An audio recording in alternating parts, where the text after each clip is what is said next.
ವಿರುದ್ಧ ರೂಪಾಯಿ ದಾಖಲೆ ಕುಸಿತ. ಯಾರಿಗೆ ಲಾಭ? ಭಾರತದ ರೂಪಾಯಿ ಡಾಲರ್ ವಿರುದ್ಧ ದಾಖಲೆ ಮಟ್ಟದಲ್ಲಿ ಕುಸಿತ ಕಾಣುತ್ತಿದೆ. ಕಳೆದ ಮೇ ತಿಂಗಳಲ್ಲಿ $1 84 ರೂಪಾಯಿಗೆ ವಿನಿಮಯ ಆಗುತ್ತಿದ್ರೆ ಈಗ $90 ಗಡಿ ದಾಟಿದೆ. ಈ ವರ್ಷ ರೂಪಾಯಿ ಮೌಲ್ಯ 5% ಕುಸಿದಿದೆ. ವಿಶ್ವದ ಜಿಡಿಪಿ ಬೆಳವಣಿಗೆಯಲ್ಲಿ ಭಾರತ ನಿರಂತರವಾಗಿ ಮೊದಲ ಸ್ಥಾನದಲ್ಲಿ ಮುಂದುವರಿಯುತ್ತಿದೆ.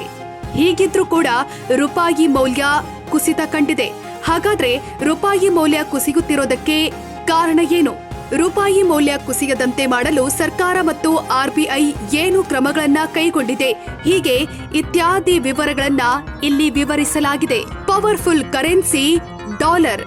ರೂಪಾಯಿ ಮೌಲ್ಯ ಯಾಕೆ ಕುಸಿಯುತ್ತಿದೆ ಅಂತ ತಿಳಿದುಕೊಳ್ಳುವ ಮೊದಲು ಡಾಲರ್ ಇಷ್ಟೊಂದು ಪವರ್ಫುಲ್ ಕರೆನ್ಸಿ ಹೇಗಾಯ್ತು ಎಂಬ ಪ್ರಶ್ನೆ ಮೂಡುತ್ತೆ. ಡಾಲರ್ ವಿಶ್ವದ ಪವರ್ಫುಲ್ ಕರೆನ್ಸಿ ಯಾಕಾಯ್ತು ಅನ್ನೋದಕ್ಕೆ ಹಲವು ಕಾರಣ ನೀಡಬಹುದು. ಅದರಲ್ಲಿ ಮುಖ್ಯವಾಗಿ ಸ್ವಿಫ್ಟ್ ನೆಟ್ವರ್ಕ್ನಿಂದ ಪವರ್ಫುಲ್ ಆಗಿದೆ. ಈಗ ವಿವಿಧ ದೇಶಗಳ ನಡುವೆ ವೇಗವಾಗಿ ನಗದು ವ್ಯಾಪಾರ ಸ್ವಿಫ್ಟ್ ವ್ಯವಸ್ಥೆಗೆ ಮೂಲಕ ನಡೀತಾ ಇದೆ. ಈ ಸ್ವಿಫ್ಟ್ ನೆಟ್ವರ್ಕ್ನಲ್ಲೂ ಡಾಲರ್ ಅನ್ನೇ ಪರಿಗಣನೆ ಮಾಡಲಾಗಿದೆ. ಅರಬ್ ರಾಷ್ಟ್ರಗಳಿಗೆ ಅಮೆರಿಕ ಸೇನಾ ನೆರವು ನೀಡುತ್ತೆ. ಅಷ್ಟೇ ಅಲ್ಲದೆ ಹಲವು ಕಡೆ ತನ್ನ ನೆಲೆಗಳನ್ನು ಕೂಡ ಸ್ಥಾಪನೆ ಮಾಡಿದೆ. ಅರಬ್ ರಾಷ್ಟ್ರಗಳು ಕಚ್ಚಾ ತೈಲವನ್ನ ಡಾಲರ್ನಲ್ಲೇ ಮಾರಾಟ ಮಾಡುತ್ತಿವೆ. ಅಮೆರಿಕ ಮಾತ್ರವಲ್ಲ, ಕೆಲ ಮುಂದುವರಿಯುತ್ತಿರುವ ಮತ್ತು ಕೆಲ ಹಿಂದುಳಿದ ದೇಶಗಳಲ್ಲೂ ಡಾಲರ್ ಅನ್ನೇ ಕರೆನ್ಸಿಯಾಗಿ ಬಳಸಲಾಗುತ್ತೆ. ರೂಪಾಯಿ ಕುಸಿಯಲು ಕಾರಣವೇನು? ಟ್ರಂಪ್ ಅಧಿಕಾರಕ್ಕೆ ಏರಿದ ಬಳಿಕ ಕರೆನ್ಸಿ ಕುಸಿತ ಹೆಚ್ಚಾಗಿದೆ. ರಷ್ಯಾದಿಂದ ಕಚ್ಚಾ ತೈಲವನ್ನ ಆಮದು ಮಾಡಿಕೊಳ್ಳುತ್ತಿರುವುದಕ್ಕೆ ದಂಡವಾಗಿ ಟ್ರಂಪ್ ಭಾರತದ ಕೆಲ ವಸ್ತುಗಳ ಮೇಲೆ 50% ಸುಂಕ ವಿಧಿಸಿದ್ದಾರೆ. ಈ ನಿರ್ಧಾರದಿಂದ ವ್ಯಾಪಾರಕ್ಕೆ ಪೆಟ್ಟು ಬಿದ್ದಿದೆ. ಭಾರತದಿಂದ ಅಮೆರಿಕಕ್ಕೆ ಹೆಚ್ಚಿನ ಪ್ರಮಾಣದಲ್ಲಿ ವಸ್ತುಗಳು ರಫ್ತಾದರೆ ಅಲ್ಲಿಂದ ಕಡಿಮೆ ಪ್ರಮಾಣದಲ್ಲಿ ವಸ್ತುಗಳು ಆಮದಾಗುತ್ತಿವೆ. ಭಾರತದ ಜೊತೆ ವ್ಯಾಪಾರ ಕೊರತೆ ಇರುವ ಕಾರಣ ಟ್ರಂಪ್ ಈಗ ಸುಂಕವನ್ನ ಏರಿಸಿದ್ದಾರೆ. ಇದರಿಂದ ವ್ಯಾಪಾರದಲ್ಲಿ ಅನಿಶ್ಚಿತತೆ ಎದುರಾಗಿದೆ. FII ಹೂಡಿಕೆ ಹಿಂತೆಗೆತ.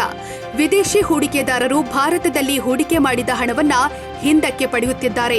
ಮೊದಲು ಭಾರತದ ಷೇರು ಮಾರುಕಟ್ಟೆಯಲ್ಲಿ ವಿದೇಶಿ ಸಾಂಸ್ಥಿಕ ಹೂಡಿಕೆದಾರರು ಆಡಿದ್ದೇ ಆಟ ಎನ್ನುವಂತಾಗಿತ್ತು. ಅವರು ಲಾಭ ಮಾಡ್ತಾ ಇದ್ರೆ ಭಾರತದ ಹೂಡಿಕೆದಾರರಿಗೆ ನಷ್ಟವಾಗುತ್ತಿತ್ತು.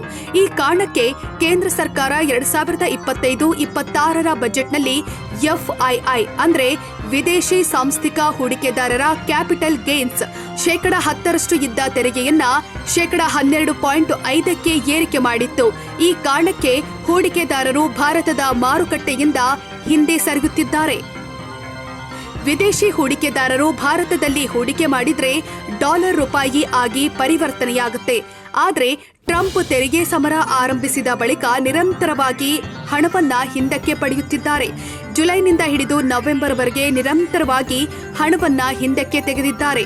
ಹಣವನ್ನ ಹಿಂದಕ್ಕೆ ಪಡೆಯುವ ಪ್ರಕ್ರಿಯೆ ಈಗಿನಿಂದ ಆರಂಭವಾಗಿದ್ದಲ್ಲ, 2021ರಿಂದಲೇ ಆರಂಭವಾಗಿತ್ತು. 2024ರಲ್ಲಿ 3.4 ಲಕ್ಷ ಕೋಟಿ ರೂಪಾಯಿ ಹಣವನ್ನ ಹಿಂದಕ್ಕೆ ಪಡೆದಿದ್ರೆ ಈ ವರ್ಷ 2.80 ಲಕ್ಷ ಕೋಟಿ ರೂಪಾಯಿ ಹಣವನ್ನ ಹಿಂದಕ್ಕೆ ಪಡೆದಿದ್ದಾರೆ. ಅಮೆರಿಕದ ಡಾಲರ್ ಬಲಗೊಂಡಿದೆ. ಜೊತೆಗೆ ಕೋವಿಡ್ ನಂತರ ಮತ್ತೆ ಚೀನಾದ ಆರ್ಥಿಕತೆ ಉತ್ತಮವಾಗುತ್ತಿರುವ ಹಿನ್ನೆಲೆಯಲ್ಲಿ ಹೂಡಿಕೆದಾರರು ಚೀನಾದಲ್ಲಿ ಹೂಡಿಕೆ ಮಾಡುತ್ತಿದ್ದಾರೆ. ಪರಿಣಾಮ ಭಾರತದಿಂದ ವಿದೇಶಿ ಸಾಂಸ್ಥಿಕ ಹೂಡಿಕೆದಾರರು ಹಣವನ್ನ ಹಿಂದಕ್ಕೆ ಪಡೆಯುತ್ತಿದ್ದಾರೆ.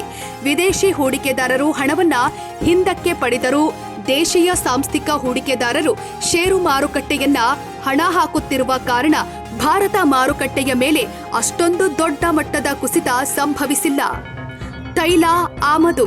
ಕಚ್ಚಾ ತೈಲ ಮತ್ತು LNG ಅಂದ್ರೆ ದ್ರವೀಕೃತ ನೈಸರ್ಗಿಕ ಅನಿಲವನ್ನ ಅರಬ್ ರಾಷ್ಟ್ರಗಳಿಂದ ಭಾರತ ಆಮದು ಮಾಡಿಕೊಳ್ಳುತ್ತಿದೆ. ಈ ಎಲ್ಲಾ ವ್ಯವಹಾರಗಳು ಡಾಲರ್ನಲ್ಲೇ ನಡೆಯುವ ಕಾರಣ ಆಟೋಮ್ಯಾಟಿಕ್ ಆಗಿ ಡಾಲರ್ ಬಲಗೊಳ್ಳುತ್ತಿದೆ. ಚಿನ್ನ ಆಮದು. ಭಾರತ ಈಗ ಭಾರೀ ಪ್ರಮಾಣದಲ್ಲಿ ಚಿನ್ನವನ್ನ ಆಮದು ಮಾಡಿಕೊಳ್ಳುತ್ತಿದೆ. ಹಬ್ಬ ಹರಿದಿನಗಳು ಬಂದಾಗ ಜನ ಚಿನ್ನ ಖರೀದಿಸುತ್ತಾರೆ. ಇನ್ನೊಂದು ಕಡೆ RBI ಚಿನ್ನವನ್ನು ಕೂಡ ಖರೀದಿಸ್ತಾ ಇದೆ. ಚಿನ್ನ ಭಾರತಕ್ಕೆ ಬರಬೇಕಾದ್ರೆ ಡಾಲರ್ನಲ್ಲೇ ಖರೀದಿ ಮಾಡಬೇಕಾಗುತ್ತೆ. ಇದರ ಜೊತೆ ಇಸ್ರೇಲ್ ಹಮಾಸ್ ಯುದ್ಧ, ರಷ್ಯಾ ಉಕ್ರೇನ್ ಯುದ್ಧದಿಂದಾಗಿ ಜಗತ್ತಿನಲ್ಲಿ ಅನಿಶ್ಚಿತತೆ ಕಾಣಿಸಿಕೊಂಡಿದೆ. ಈ ಎಲ್ಲಾ ಕಾರಣಕ್ಕೆ ರೂಪಾಯಿ ಮೌಲ್ಯ ಕಡಿಮೆಯಾಗುತ್ತಿದೆ. ಯಾರಿಗೆ ಲಾಭ, ಯಾರಿಗೆ ನಷ್ಟ? ರೂಪಾಯಿ ಮೌಲ್ಯ ಕುಸಿದರೆ ಡಾಲರ್ನಲ್ಲಿ ತಮ್ಮ ಉತ್ಪನ್ನ ಸೇವೆಗಳಿಗೆ ಹಣ ಸ್ವೀಕರಿಸುವ ಐಟಿ ಕಂಪನಿಗಳಿಗೆ ಲಾಭವಾಗಲಿದೆ. ಆದರೆ ವಿದೇಶ ಪ್ರವಾಸ, ಶಿಕ್ಷಣ, ವೈದ್ಯಕೀಯ ಸೇವೆ ಬಯಸುವ ಭಾರತೀಯರಿಗೆ ದರ ಏರಿಕೆಯಿಂದ ತೊಂದರೆಯಾಗಲಿದೆ. ಸರ್ಕಾರ ಆರ್ಬಿಐ ಏನು ಮಾಡುತ್ತಿದೆ?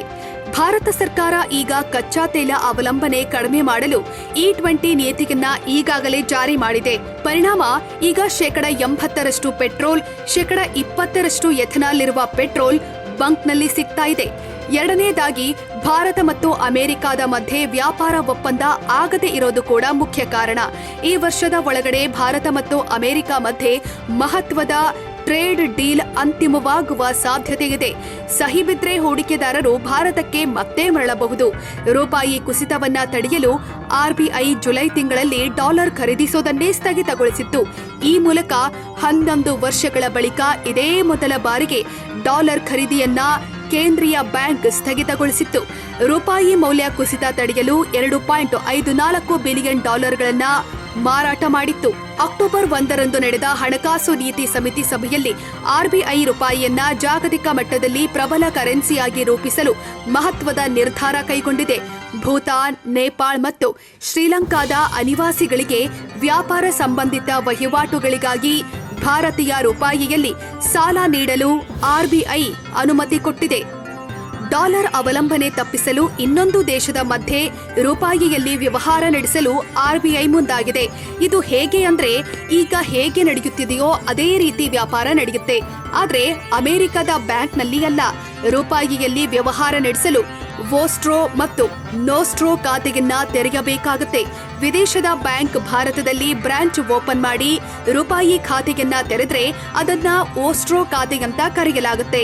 ಭಾರತದಲ್ಲಿ ಬ್ರಾಂಚ್ ಓಪನ್ ಮಾಡದ ವಿದೇಶಿ ಬ್ಯಾಂಕ್ ಭಾರತೀಯ ಬ್ಯಾಂಕ್ನಲ್ಲಿ ರೂಪಾಯಿ ಖಾತೆ ತೆಗೆದ್ರೆ ಅದನ್ನ ನೋಸ್ಟ್ರೋ ಅಂತ ಕರೆಯಲಾಗುತ್ತೆ.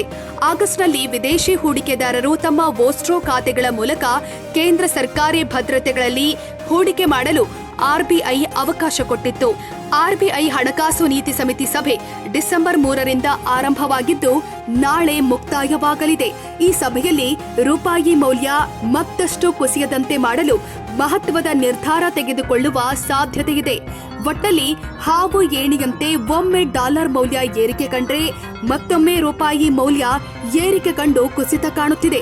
ಎಲ್ಲಿಯವರೆಗೆ ಅಮೆರಿಕದ ಜೊತೆ ವ್ಯಾಪಾರ ಮಾತುಕತೆಗೆ ಸಹಿ ಬೀಳೋದಿಲ್ವೋ ಅಲ್ಲಿಯವರೆಗೆ ರೂಪಾಯಿ ಮೌಲ್ಯ ಕುಸಿಯುವ ಸಾಧ್ಯತೆಯಿದೆ.